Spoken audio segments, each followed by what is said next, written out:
We visited the biggest slum in India. Play the theme music.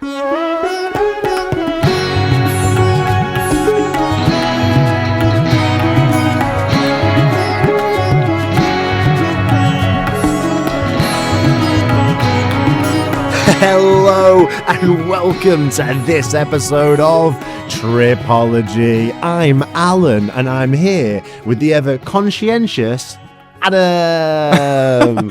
Alan, we're still here, mate. How are you doing? I'm doing great, and I'm here in what can only be described as, I hate to say Tripology Studio 4.0, but something's changed, hasn't it? It's very beautiful in here, very aesthetic. It looks really good. Again, pointing people towards the YouTube channel. I'm trying to turn this into a visual medium, Adam. Have we been on Spotify? We've really conquered that hill, and now we're here in visual media. And as if the audience needed another reason to go from Spotify, keep Spotify playing, go to YouTube as well, youtube.com/tripologypodcast. But I'm wearing my new Root and Tootin' podcast pants, and so are you. We went shopping, didn't we? We did. We went to a local market, Linking Road. Yes. And, you know, if you weren't there, I would have paid over the odds for this pair of pants.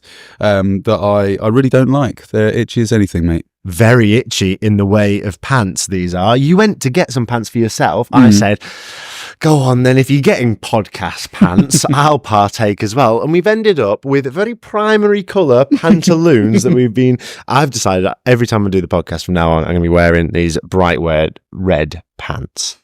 So exactly the same style, but different colours. I like yours more, but I've got to be honest, I hate the fit. Of mine? No, of both. Both. God, I've been a bit concerned about this because I've been eating quite a lot of tarly every single day, and now you've told me you don't like the fit of my new podcast pants. No, because people listening to this podcast will know that fundamentally we're backpackers, we're travellers. So it's only fair that after being in India for a split second, we've got to get some long flowing pants. Yeah, it's the done thing, isn't it? You'll see backpackers sojourn through a hostel. Oh my God, the barely a piece of fabric touching their body, but all of their body is covered. So voluminous are some of these, you know, you've seen them, the classic Thailand elephant pants, right? Yeah. That sort of fabric. Exactly. We're about 10 minutes away from getting a piercing and some dreadlocks. Yeah, exactly. So we went off to get voluminous pantaloons, and we've ended up with not quite what we asked for, but they do suit the podcast. They do. Fair to say they're skinny fit. Skinny fit little things, aren't they? It's crazy that we're both wearing them. You look like you're wearing tights. I mean, really, please. We'll post videos on Instagram. We'll be on YouTube. We want to turn this into a multimedia thing. We're having ever so much fun. I'm loving having you here now. Wicked. Not that I had my doubts. Not that I ever have my doubts, Adam, but it's just been really cool having you here, man, because it makes not only doing the podcast more fun, it's just changing the way I see travel. Oh, wicked. Yeah, that's amazing to hear. And we should maybe address that we've stayed for quite a long time in the same hostel when initially we thought that I would get here and then we'd book out an Airbnb, we'd have a private space to record, all this kind of stuff. But we're having so much fun in the hostel, aren't we? I love the hostel because not only is it free breakfast every day. Good one as well. Yeah. I mean, you have criticised the fit of my jeans, and now I'm going to talk only about food. But these are the reasons why I like the hostel. There's free breakfast in the morning, and then because it's Ramadan at the moment, and the owners of the hostel are Muslim, they're doing iftar with us. They're breaking fast with us, and so we sort of get a lovely evening meal as well. So provided for am I on a culinary front. I mean, I've had to go and buy new pants. Some people would argue that if you get 2 free meals a day, you don't necessarily need to eat the 3 meals in between those 2 meals. You don't, yeah, but somehow they've all seemed necessary. So it is a beautiful place to stay. The community is beautiful. There's a lot of cool people moving through the hostel. So we stayed at the hostel. We can shout it out if you like. You want to shout out the hostel? I'd love to. Maybe we'd do a separate thing for them as well, but they're called Namaste, Backpackers in Mumbai. Yeah. And it's just a lovely communal feel, lots of interesting people, as you've said, the community aspect, lots of creatives, interesting like screenwriters, photographers, videographers, models even. Yeah. Truthfully. And I would go ahead and say I wouldn't stay in Mumbai unless it was a Namaste, Mumbai backpackers. So there you go. And we even went on a photo shoot, didn't we? Our first ever photo shoot, tripology photo shoot with a photographer. How do you think it went? I liked you in it. I thought you were very handsome. I thought you looked handsome. No way. Yeah. Look at us go. Wait until, well, they're going to go on Instagram, aren't they? Yeah, of course they are. At Tripology Podcast. So we'll stick those up and we'll let the fans decide. I mean, yeah. my money's on you. Let's not do a poll on that. That's an absolutely ridiculous, absurd notion. But here we are. Look, we've plugged the YouTube and the Instagram. That's all been done. Get that out of the way early. Backpacking. Mm-hmm. I'm enjoying it. We've done some cool things this week. We went to some Buddhist caves. We did. Yeah. We've been hanging around with a lot of cool people. We have. And then, I mean, do you want to talk about the Buddhist caves a little bit briefly? Yeah, sure. Yeah, let's do it. Because you didn't have your finest afternoon, did you? Wasn't the finest afternoon for me. I was feeling a little bit unwell and they culminated in, we went out of the city to these caves, and they're these beautiful, they're kind of, they're 1,000 years old, aren't they? 2,000 years old. They are. Outside of Mumbai, there's a national park, and we headed out there, and we were with a really cool group of people. We were visiting these etched out of stone caverns, pictures of Siddhartha Gautama and various sort of bodhisattvas etched into the rock. We were walking all around, and I looked to Adam and I said, mate, I really don't feel so good. Can you kind of like hang back with me? I'm a bit funny. I don't like showing people that I'm sick. I don't like making a big meal of things, you know? And it was the middle of the day. We've been walking around all afternoon in the beating sun. It was physically quite hard work, I would have said. I mean, you don't necessarily need to be fit to go to this national park and view the caves, but it was quite the journey to get there. And then we were walking around in the sun. I don't think we'd drunk much water, to be honest. Yeah. And I just knew, though, if I went, oh, I'm feeling sick, people would be like, oh, we can turn back. Or, oh, Alan, you're our favourite thing about these caves. If you're not feeling well, we don't want to see anymore. I didn't want that sort of thing. So I just said quietly to you. And then I was like, Adam, I think I might pass out. Like, I feel really, really unwell. Yeah, I felt for you. You were quite sweet, though. You looked after me a little bit. But then I kind of bolstered. We walked on, and you said, oh, Alan, come to this little cave. There's like an echo. Yeah, it was wicked. There was a really small room, and I had worked out that by going into the cave and then sort of making this tone with my voice, a very deep tone with my voice, a sort of very low vibration hum. Give us a blast. Yeah, that sort of thing, right? That the echo would go on for, I would say, maybe even 30 seconds. Perfect. So Adam said, mate, come back. Let's do this echo thing. I was in the little cave with you. A couple of other people in there as well. Oh, check this out. I also we were all home. It was just ringing together for ages. And then, I mean, what can only be described as the inevitable, unmistakable feeling of, oh dear, I'm going to be sick, happened to me from deep within my soul. And mid-hum, I was like, I had to run out of the cave. And I was one of the most aggressively violent vomits of my life occurred. Projectile, fair to say? Yeah. Down the side of the cave. I really felt bad for you because you sort of looked round over your shoulder, didn't you? You're like, don't watch me, please. Walk you said, away. do you want to be alone? I went, yes. Do you want me to rub your back? Yeah. No, I'm fine. Terrible, really, all that. But funnily enough, after that, I felt a little better. So we think it was just sunstroke, weakness, sunstroke, or maybe... Yeah, I don't think you could have eaten something because it was an amazingly quick turnaround, wasn't it? From feeling really sick, about to pass out, to, oh, I'm better now. Yeah, you vomited and then you got on with the day and you were much better and more positive and happy. Or my immune system is so finely tuned after years of travel that it correctly identified a pathogen well in advance of full systemic infection and just said, get this out of you. Get it out. Throw it on the side of the cave, hey? Purge yourself and then feel well again. And that is what happened, and I felt great.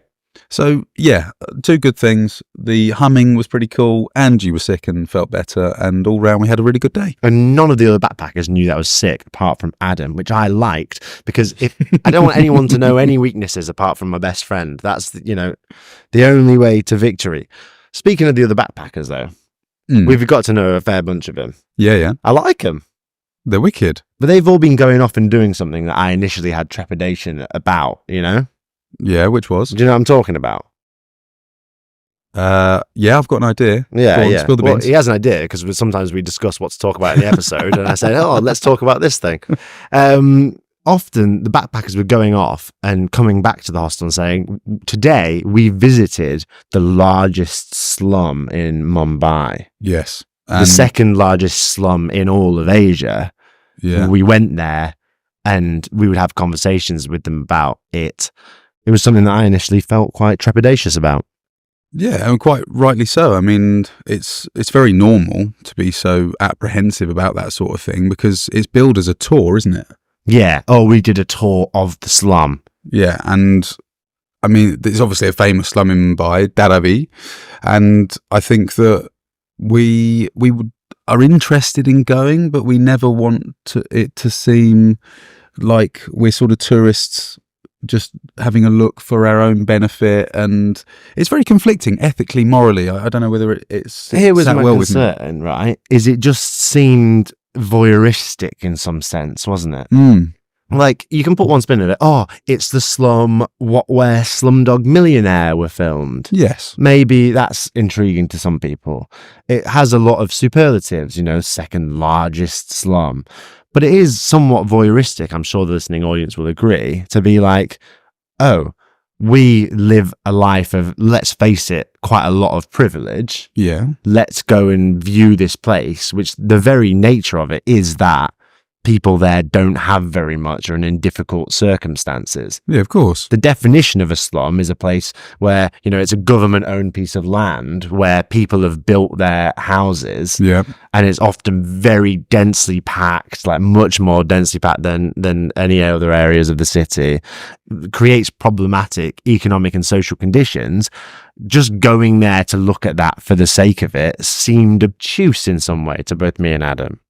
Yeah, it's very difficult to sort of drill down into the reasons why you want to go and see something like that without falling upon the idea that maybe it's because you're interested in seeing how people live in that way. Yeah. It's, you know, very, very densely populated.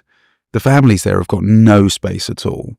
And for it to be billed as a slum tour, it didn't sit well with us initially without having much more information than that, to be honest. Exactly. But we met a lot of backpackers who we respected who said, listen, you've got the wrong end of the stick. It's important that you go with an open mind, with a sense of kindness, not with a sense of voyeurism, no, but a sense of empathy, but a yearning to learn, because it's likely that your Western perspective of the slums is entirely wrong and based on erroneous information given to you by Hollywood or in a book that you haven't even read. So you should go to the slum, use this company. They're very ethically minded. They don't let you take pictures.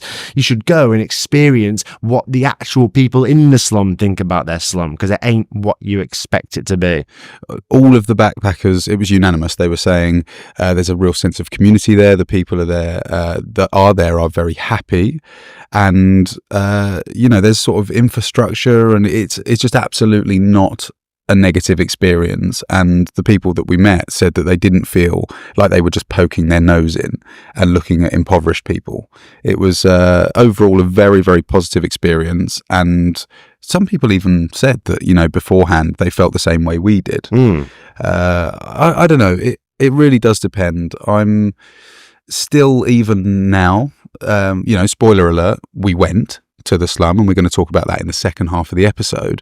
But even now, you know, to be completely honest with you, I know that beforehand I was thinking, oh, is this really the right thing to do? I feel like we've picked the best tour company to do it with. Doing it without a tour company actually is not something that I wanted to do, because then I feel like it would almost be more voyeuristic. To just go by yourself and so interestingly, we chose a company which very explicitly donates 80% of their revenue back into the whole economy that makes people's lives in that slum much better. We've actually not spoken about our perspectives of what we think about it. We've come straight from that tour to here. Yeah, we did it today. Exactly, to talk to you guys about. So maybe now's a great time just to take a moment, have a little meditation break. We'll come back, we'll tell you all about about what we experienced, how we experienced it. I'll ask Adam how he felt. He can ask me how I felt if he wants. But there we go. We decided to do something which we initially were trepidatious about, but now our perspectives might have changed. Let's go on a brief meditation break.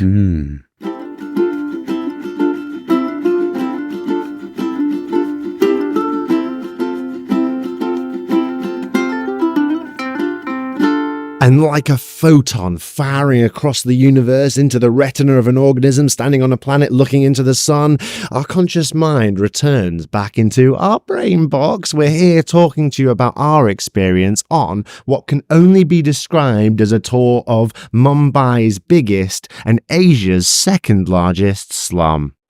Yeah, so this is it. This is me and you talking about our own experience and maybe letting people into what to expect if they do the same thing. The first question I'd like to ask is, would you recommend it?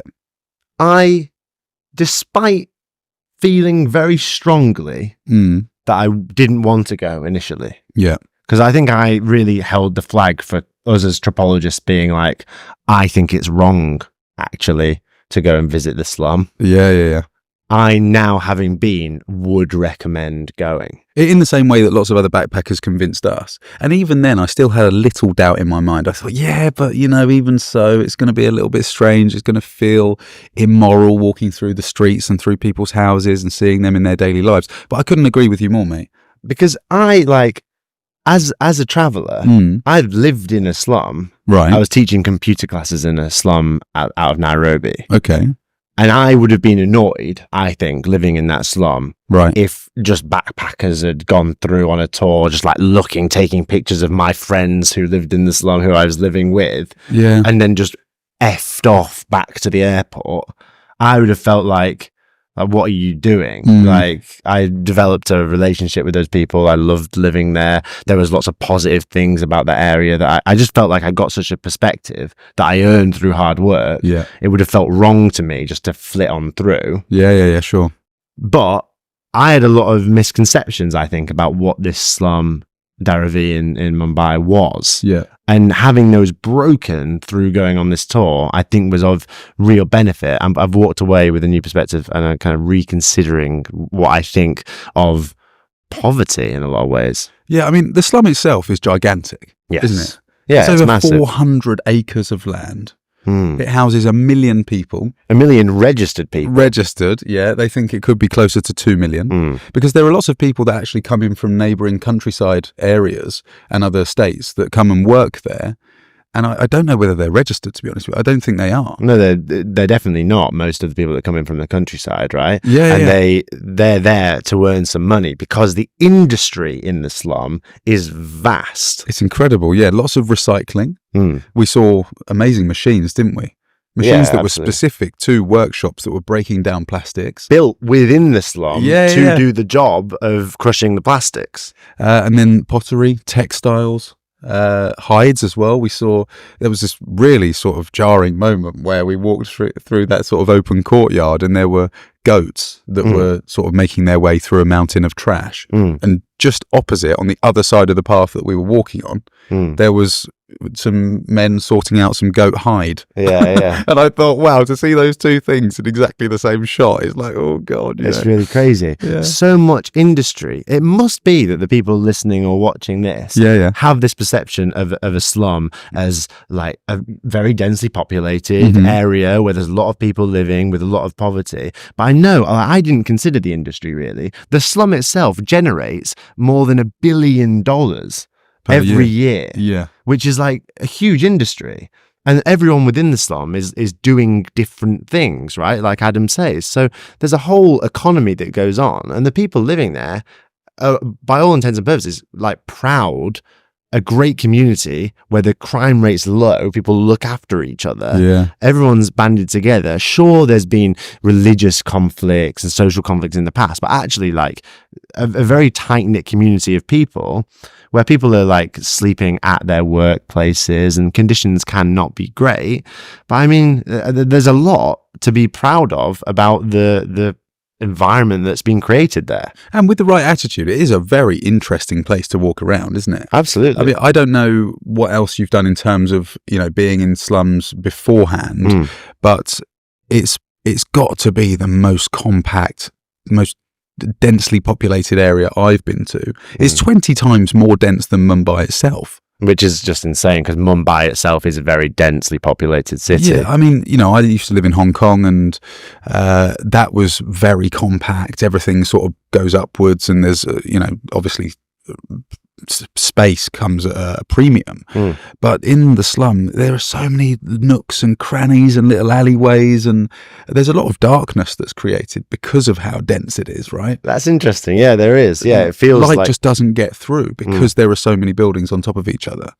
And walking through those little alleyways and stuff it's a real experience. It is amazing to see. And there are little kids walking past you in school uniforms, waving and saying, "Hello, sir." Yeah, there's many schools that exist within the slum, private and government owned. Yeah, so going through the commercial area, which makes up a large part of the slum, and seeing all the people working there. I mean, we were told by our guide that lots of the textiles and, the bags as well, and also the plastics, they're shipped all over the place, around the world. Absolutely. I mean, likely the people listening to this podcast, if they've bought a shirt from Amazon or like a budget, maybe a knockoff bag or something, a Gucci bag, or there's lots of items that you could have worn that have likely come out of Dharavi. Importantly, nothing that comes out of there will say made in Dharavi. Yeah, she did mention that actually, that there's still this sort of stigma attached to it, even within Mumbai and within India as well. They try to hide that. Things will often say made in Mumbai, won't they? Yeah. Especially when it comes to the food that's produced. Yes. 3.5 tons.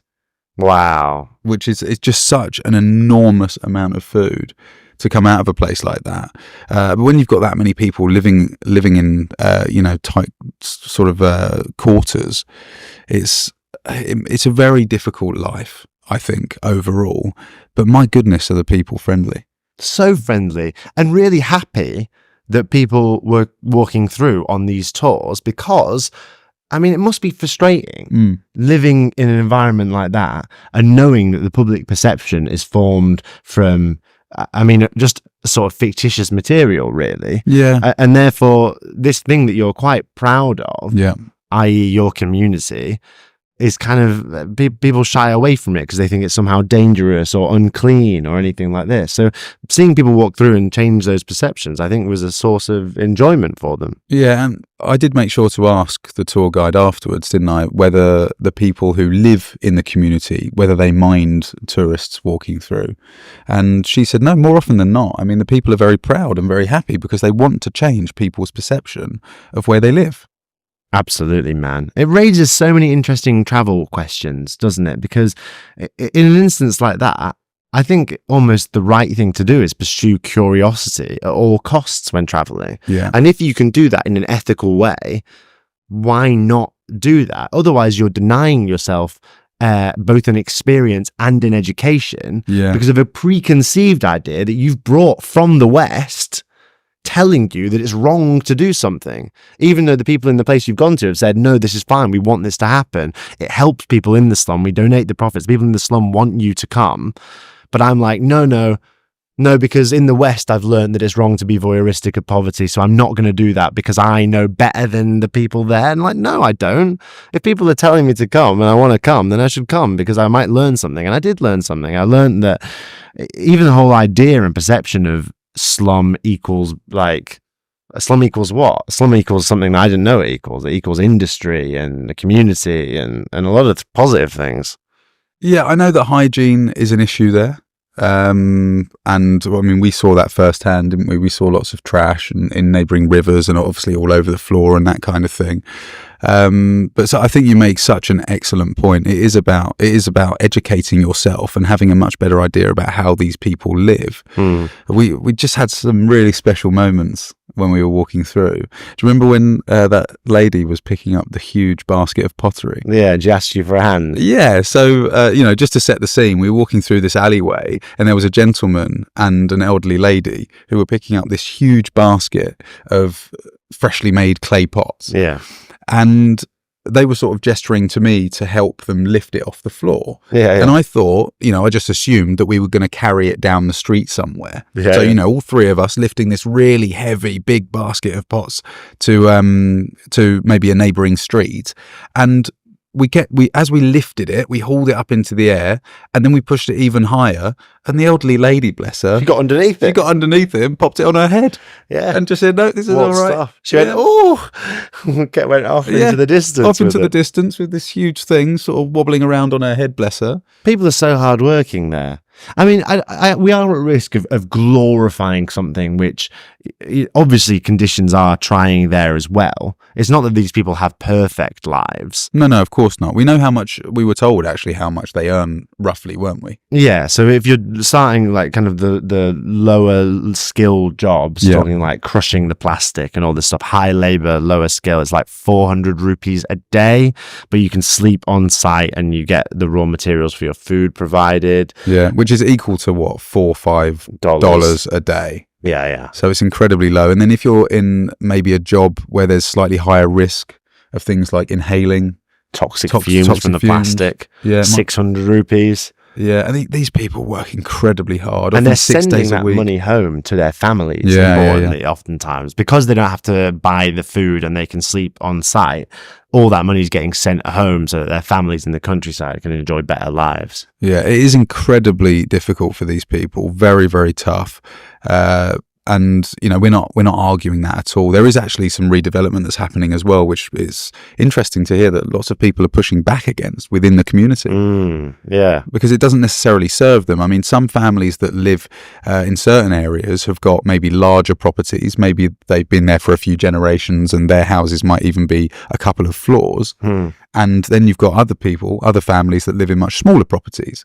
And I guess the redevelopment idea, I actually read on the internet beforehand that the estimated redevelopment cost of the area is more than $1.6 billion US. Wow.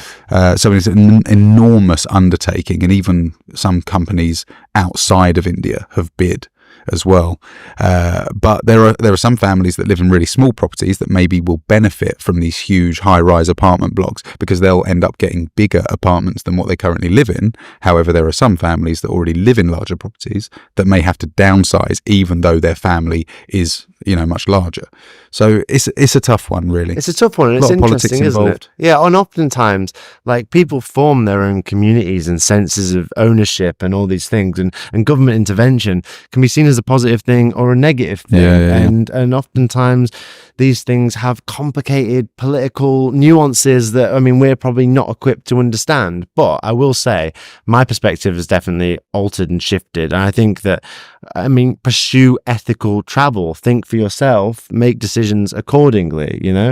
There's a lot of things to consider when you're flipping yourself around the world. Yeah, it took us a few conversations, didn't it? We've got some good friends that were there, and they told us it was great at the end of the day. And then we met a few people after that, a few days in a row, and they all said that it was definitely worth going to see. Some other people did go on tours where they could take photos, which, I think you can just gauge whether you are comfortable with that. Yeah, I feel complicatedly about that. Like, we didn't take pictures or film anything all day.